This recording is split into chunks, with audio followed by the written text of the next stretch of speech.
Sekarang nggak dapat tempat, Pak. Bapak sendiri? Atau Saya semua? sendiri. Ya. Oh, sendiri. Dapat 40 orang kan saya. Oh, 40 yang belum dapat tempat? Iya. Pedagang sayur ya? Pedagang sayur. Cuma soalnya pencabutan lantas urus izin lahan. Katanya yang penagih bea ini so ditutup. Tadi lagi Saya temui sama penagih Instagram berjual ikan. Saya temui sama Bapak Didi, saya tanya, Didi, kenapa kita semua urus izin lahan? Baru dia bersuara, oh dari bulan kemarin, dari 2 minggu kemarin, 2 bulan kemarin suka seingat, nyara mau urus izin lahan. No Pak, saya dari bulan lalu, 1 minggu ke depan itu dia terang kan belum ada. Bagaimana mencari solusi tentang mereka-mereka yang pedagang pasar sebenar-benarnya kemudian belum mendapatkan lahan. Saya kira ada solusinya Pak. Ini melalui parlemen mudah-mudahan ini ada solusi. Caranya begini, lahan pasar masih banyak terbuka Pak, yang kosong. Apa salahnya kalau lahan-lahan itu dimanfaatkan untuk dibangun kembali pengusaha? Dia hanya mencari laba di situ. Dia hanya mencari keuntungan. Dia tidak pernah memikirkan nasib siapa dan siapa. Ya toh. Keuntungan perusahaan atau keuntungan pribadi ini? Pribadi. Copot. Tanya aja, Pak. Harus diganti copot. Tidak profesional. Karena bapak-bapak boleh buktikan. Sampai saat ini Atau dibuka sini, Pak? Sini ya, sini. Rumah. Baru kamu kalian. disebut Berdiri. berusaha. Pak, kita sempat membaca yang dilansir oleh salah satu media dan tokoh politisnya yang menyampaikan bahwa PD Pasar ini patut direvisi lagi. Ya, Pak, kalau tidak salah Pak Adolf Angko.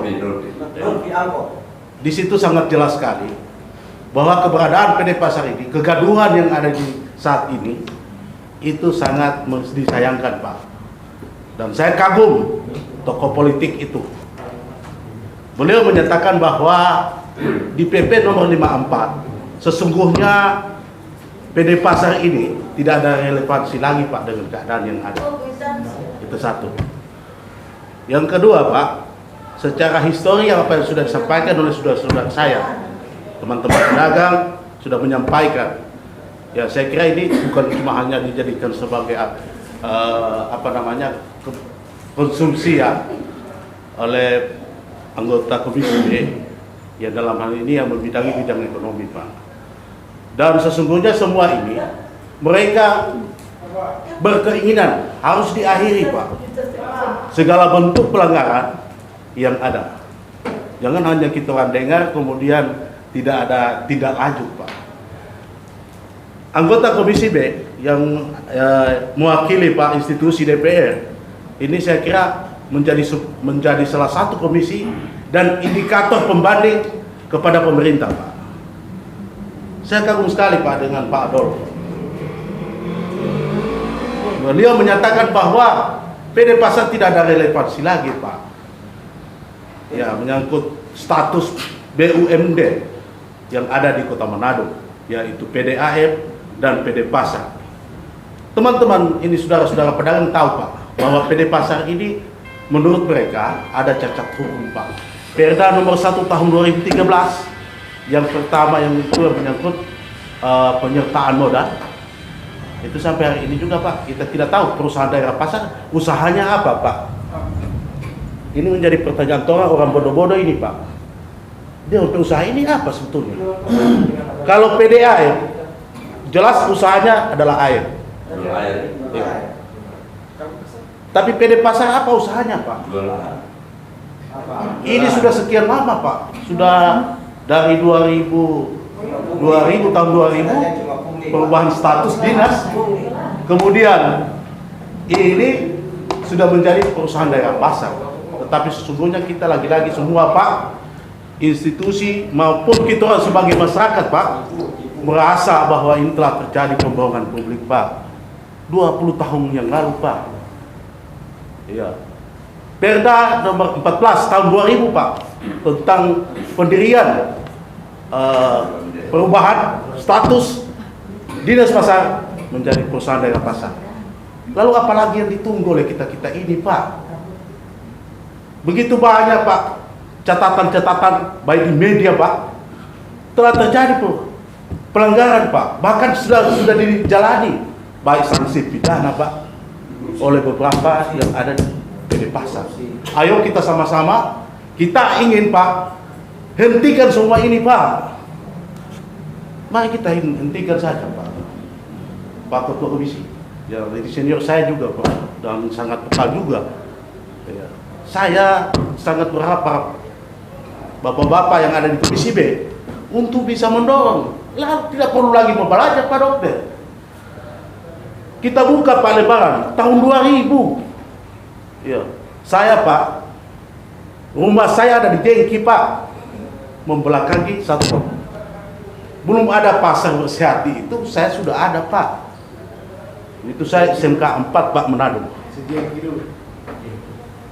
Tuntutan terakhir Pak. Tuntutan terakhir Pak, saya berharap sekali institusi DPR atas nama Komisi B untuk segera Pak, kita sama-sama sehati menghentikan semua.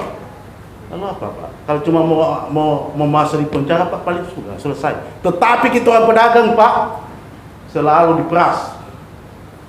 Belum apa-apa ini Pak, so ada perdis lagi. Lalu perdisnya itu juga cacat hukum. Payung hukumnya apa Pak?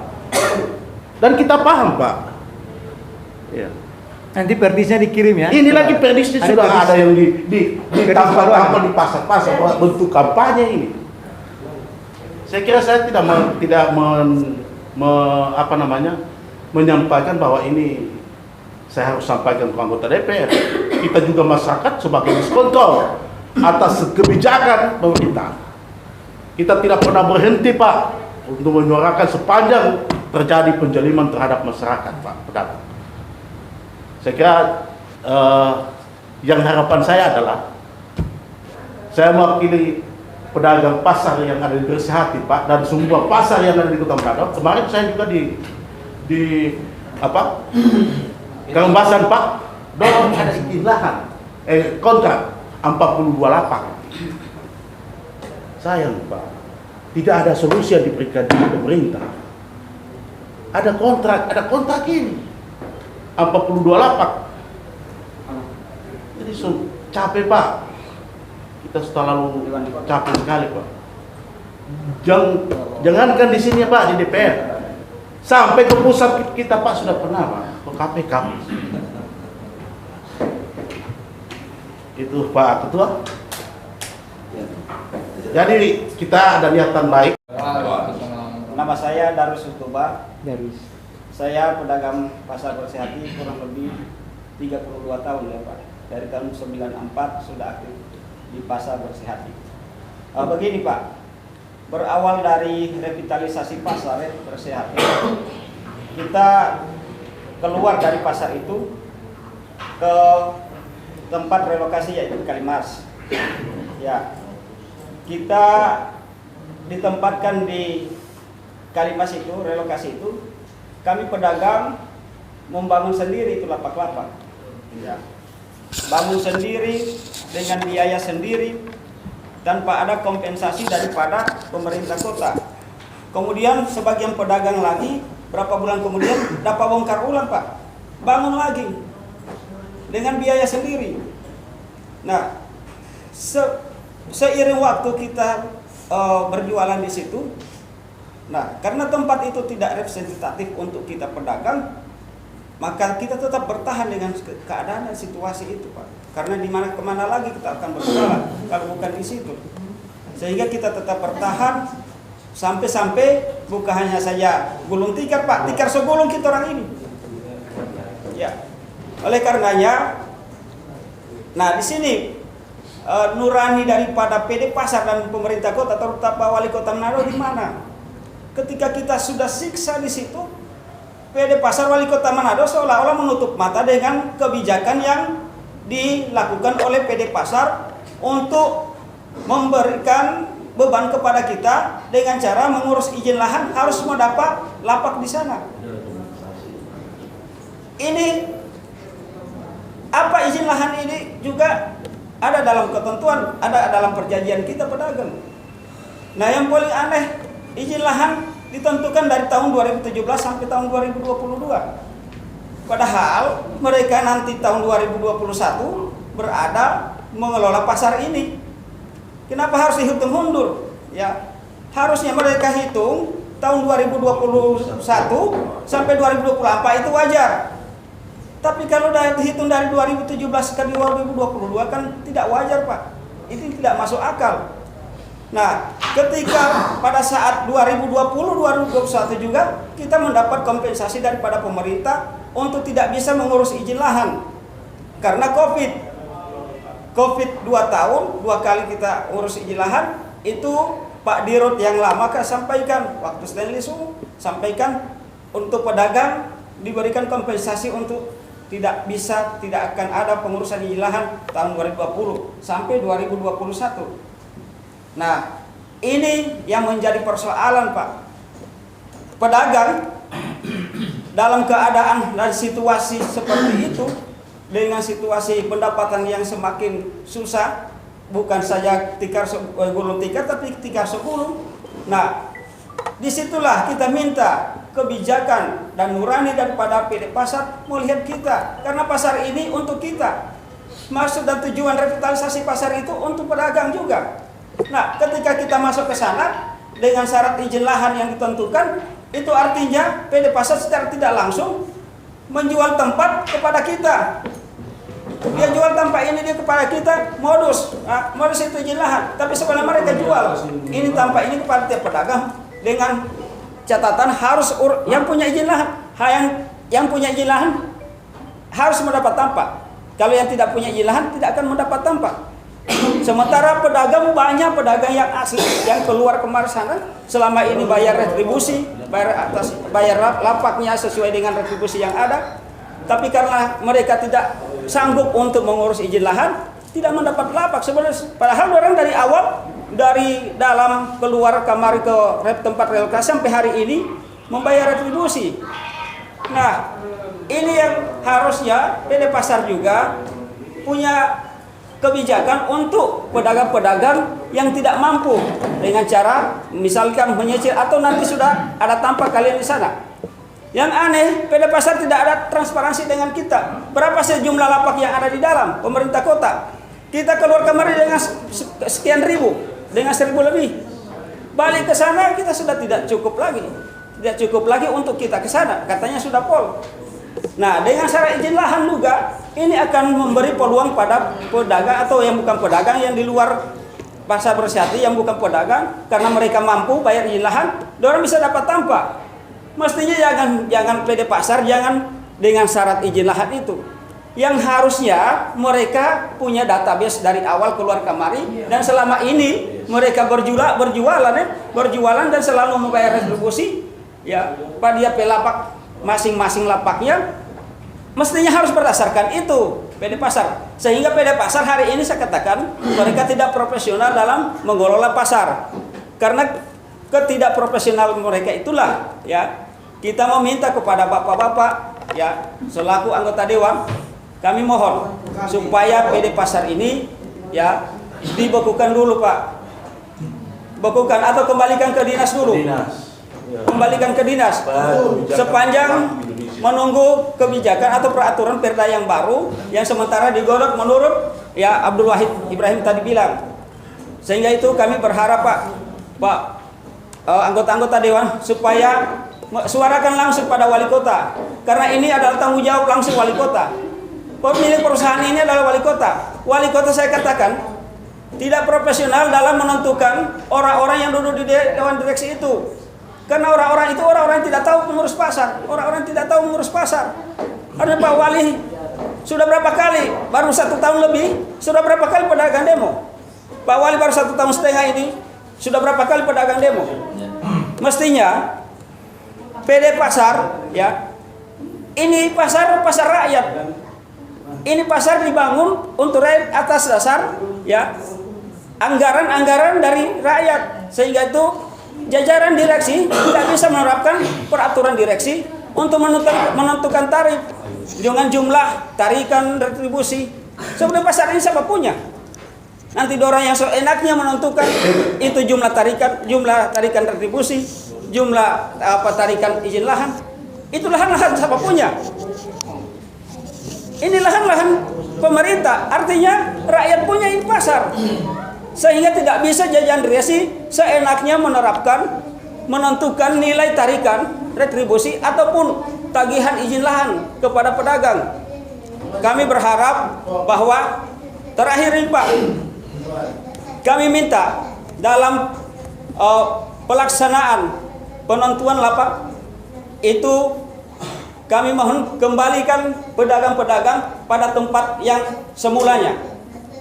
Kalau yang namanya sekarang ini cara daripada PD Pasar secara tersembunyi untuk melakukan undian, secara tersembunyi, tidak terbuka, sehingga memungkinkan ada permainan-permainan di balik dapat kegiatan penarikan lapak yang ada di pasar saat ini. Oleh sebab itu kami minta Pak, tuntutan kita terakhir, bila mana Dewan Kota bisa mengusulkan untuk bentuk ya panitia independen dalam hal penataan pedagang yang hari ini berlangsung di Pasar Bersihati. Kalau perlu ya ulang baru untuk semua jenis dagangan sesuai dengan tempatnya. Karena kita lihat bahwa ini PD Pasar seenaknya menempatkan pedagang-pedagang, oh kalian ada di atas, pedagang sayur mayur di atas, pedagang buah-buahan di atas. Nah, mereka tidak punya kajian. Kami harusnya, mereka ada konsultasi dengan kami yang sudah lama, kita tahu. Pak Sek, izin Silakan Pak Ketua. Jadi minta maaf saya potong. Jadi ke arahnya saya sudah tahu. Iya. Tapi kalau mau terangkan peraturan ini, kalau orang belum turun lapangan sama dengan tidak ada guna. Iya, betul. Ya kan? Jadi Minimal kami selama memberi bayaran pada oke. Bapak. Ya. Jadi kami menerima apa yang menjadi aspirasi dari Bapak Ibu. Jadi kami secepat mungkin akan turun lapangan agar supaya kami tahu ini situasi gedung bagaimana, Ya. yang di atas yang seharusnya apa, yang di bawah apa, yang di tengah apa. Tapi kami menerima ini, tapi kami sudah tahu arahnya kemana. Yang pertama bahwa harus menempatkan penjual itu sesuai dengan jenis kegiatan yang akan dijual. Toh? Jadi mungkin DP contoh, DP sayur mungkin di atas, DP begitu lah. Toh? Jadi nanti kami pikirkan bersama dengan pemerintah kota. Tapi saya harus sampaikan kepada Bapak Ibu, ya, kami cuma punya 3 fungsi. Ya, saya harus kembalikan kepada Bapak Ibu. Tapi dalam artian bukan kami tidak lanjuti, kami tidak lanjuti. Kami cuma 3 fungsi, yaitu pengawasan, penganggaran, dan pembuat aturan. Eksekusinya di sebelah. Akan tetapi kami punya jalan keluar yang bisa kami usulkan adalah bagaimana orang meminta kepada wali kota untuk bersama-sama, karena itu kami juga penyelenggara pemerintah sesuai dengan Undang-Undang 23 2014, ya kan? Tapi kami akan berupaya. Tapi alangkah baiknya apa yang menjadi aspirasi kita, secepat mungkin orang harus turun. Sehingga situasi gedung kami tahu kapasitasnya berapa nih pedagang. Kapasitasnya umpamanya 50 pedagang, ada 60, masih ada kurang 10 kan tambah. Orang cari solusi sama-sama. Ini 10 ini orang mau bikin di mana sesuai dengan Pak usul tadi. Ya toh, mungkin ada lahan yang kosong, orang sementara bikin dulu dalam bentuk sementara. Tuntutan kami datang ke DPRD Kota Manado, ini pedagang-pedagang yang tidak diakomodir dari pasar. Itu satu ya. Tidak diakomodir karena pencabutan undian kemarin itu hanya sepanggal Pak. Pertama bar itu hanya 72 lapak diundi. Kemudian diberikan tanggal batasnya untuk mengusung jalan tanggal 23 September. Sementara pedagang belum ada uang pada waktu itu Pak. Jadi setelah kami sudah punya uang mau mengurus, katanya sudah pol. Nah, itu yang kami maksud, segera tolong di ini pedagang yang datang untuk rasa, segera kami ini untuk segera dimasukkan ke lapak Pak. Itu saja, ini pedagang belum ada tempat. Dulu saja. Baik. Mungkin hanya ini Pak. Baik. Kami cuma datang pada cuma masalah tampak. Baik. Perda itu atau ini. Ya sudah. Oke. Baik. Saya mengerti. Silakan. Kesimpulan tadi yang saya sampaikan bahwa saya melihat bahwa PD Pasar hari ini tidak tahu memanage pasar. Sehingga itu kami minta pada bapak-bapak supaya segera memberitahu, menyampaikan kepada wali kota supaya PD Pasar ini kembalikan dulu ke dinas. Kalau memang masih tetap pertahankan mereka, tidak akan ada solusinya Pak. Masih tetap akan seperti ini. Kami yakin. Kembalikan ke dinas dulu Pak. Segera sampaikan kepada Pak Wali Kota. Baik. Kalau perlu ganti dulu ini. Oke. Sama jajaran reaksi ini. Saya tanggapi dulu yang Bapak ya. Pak Wahab, Pak Wahab. Pertama, tolong dimasukkan yang belum. Silakan masukkan. Oke, itu yang pertama. Oke, yang kedua. Lagi Pak yang nama-nama di bawah Ya. ya. Tengok itu. Tolong dimasukkan. Jadi saya harus menyampaikan bahwa mengenai dari PD Pasar ke dinas ini prosesnya panjang. Akan terabaikan untuk para pedagang. So, tapi kami akan menyampaikan apa yang menjadi aspirasi ini mengenai kinerja daripada Dewan Direksi. Untuk sementara itu yang boleh kami sampaikan. Kalau mau ngaji